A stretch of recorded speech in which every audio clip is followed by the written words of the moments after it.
The Galaxy Note 3 marked a new beginning for Samsung, not just in design choices but also when it came to the S Pen. However, as a line, the Note range also includes tablets, and its biggest iteration has come along for the ride as well. Hey, it's Josh Vergara from Android Authority. What's going on, everybody? And this is the Samsung Galaxy Note 10.1, 2014 edition.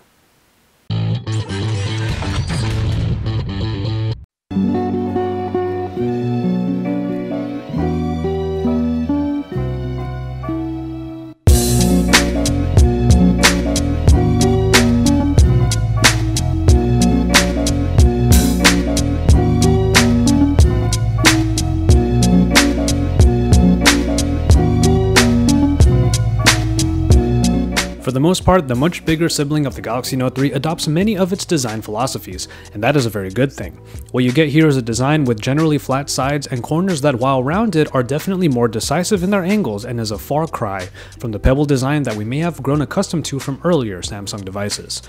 The 10.1-inch screen beckons and is above the same classic button layout, the home button flanked by back and menu. The power button and volume rockers are found up top and to the left, and are pretty thin but still pressed down with a nice tactile feel.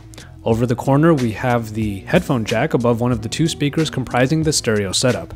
Thrown over to the opposite side, the other speaker is there underneath where the S Pen calls its home. Further below that is a micro SD card slot. If you're wondering where the micro USB port is, it is found down on the bottom and is not the USB 3.0 port like on the Note 3. This is, to me, a peculiar spot to have the charging port because if you are standing the tablet up pretty much any which way, plugging the power in becomes more difficult than I think it should be. The back, while not removable, is made up of the new textured plastic that has been given a very welcome change for Samsung devices, and etching around the edges gives off the general feel of leather.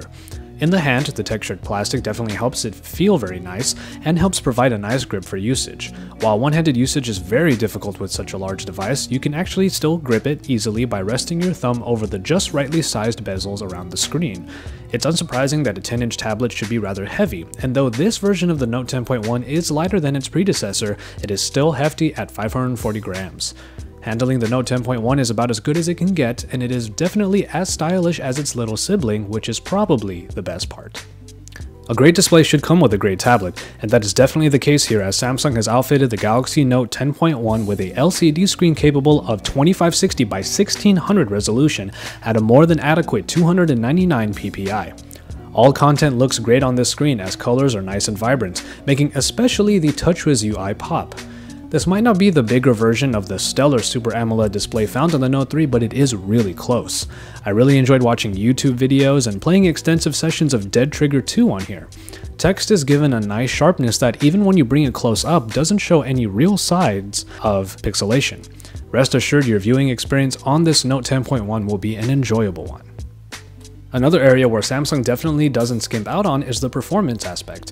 While there are different versions of the Note 10.1 that will get different processing packages, this Wi-Fi only version did come with the fabled Exynos 5420, the octa-core beast that is supposed to bring even more speed than the Snapdragon 800 that is found in other Notes. Consider for a second how high the resolution of this screen is, and thus how much processing power is required to make the Note 10.1 blaze.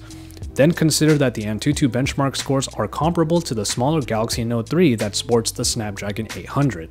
Now that's very impressive, and for those same reasons I am okay knowing that here, there isn't the buttery smoothness that you would find on the Note 3. But that also doesn't mean that getting work and play done on here will be hindered even in the slightest. 3GB of RAM help the Note 10.1 perform all of its multitasking and extra S Pen functions handily, and the Mali T628 graphics help make even the most intensive games run well. At high quality, the newly released Dead Trigger 2 did experience some noticeable but generally negligible stutter. On the other hand, whereas some other devices might lag on the low quality setting, the Note provides a smooth and enjoyable experience killing them zombies. In the hardware department, it's definitely focused around the S Pen, but that doesn't mean this big tablet doesn't come with some extra good features. I will say that without the many sensors found in the Galaxy S4 or the Note 3, you won't be able to use your hand for air gestures or air view, though smart stop and scroll are available here. The included 32 or 64GB of storage is bolstered by the micro SD card slot, and while not removable, you do get a massive 8220 mAh battery unit inside that Samsung claims will be able to go for 9 hours of usage. In my testing, I once played Dead Trigger for about 45 straight minutes, after taking the time to download it beforehand. After that, 1.5 hours of total usage, 80% battery life was still available, which I think is pretty impressive considering everything I was doing in that short amount of time. One of the new features is definitely the dual speaker stereo setup. The sound is crisp and quite rich. Music sounds good even if using headphones might generally be more preferred.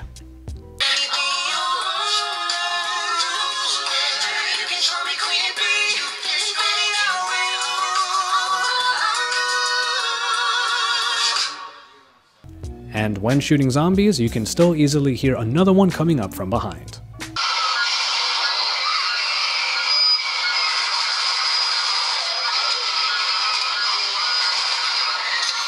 And finally, of course, is the S Pen, which has been given a more symmetrical design that allows for it to be inserted more than just one way. As for its usage on the larger screen, it is as good an experience as the Note 3, and having a larger canvas to work with will definitely help anyone looking for just that.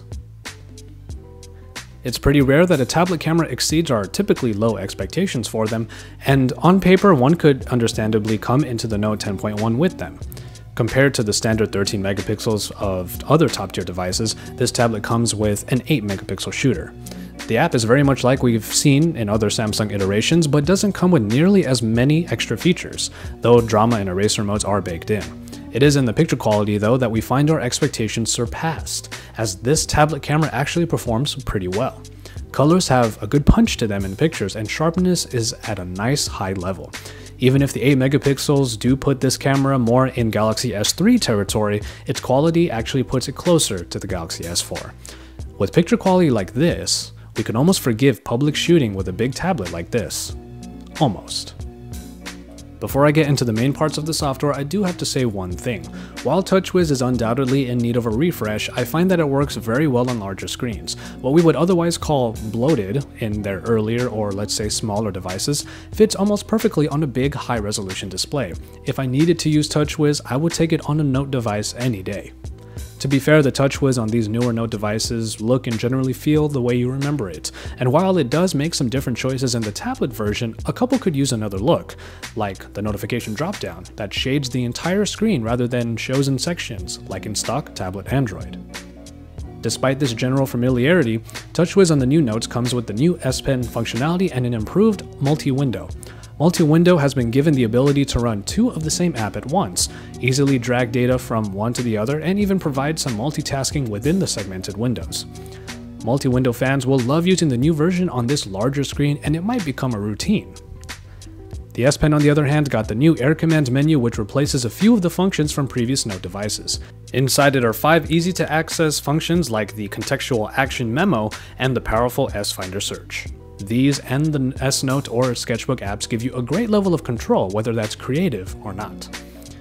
As this experience is pretty much exactly like the Note 3, you can see my feature-focused video on the S Pen for the smartphone for a more in-depth look at all of these functions. As a pretty complete package, paying for a very powerful tablet with its little stylus friend will set you back $599. This makes sense considering all that the Note 10.1 offers, but is understandably a little steep. Which begs the question, while the Note 3 can be used without the S Pen and still provide a great smartphone experience, does that translate to the tablet? If Samsung put out a pretty average tablet experience and then tacked on the much loved S Pen functions on top, that would be a pretty easy no. But in the Note 10.1, you get the updated great S Pen nestled inside one of the best executed tablets currently available.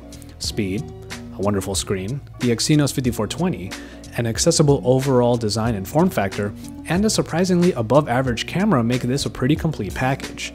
It's a home or office assistant, the media viewer, the book, the portable gamer, and even a second camera. We're still on the fence about that last one though. And so, there you have it. Thank you very much for watching as always, and I hope you enjoyed this review of the Galaxy Note 10.1 2014 edition.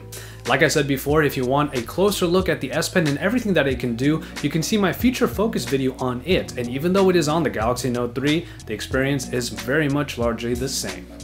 As always, stay tuned to Android Authority for all of the best coverage, drop us a like on our videos, and don't forget to subscribe if you haven't already. And once you're done with all of that, don't forget to head over to androidauthority.com because we're your source for all things Android.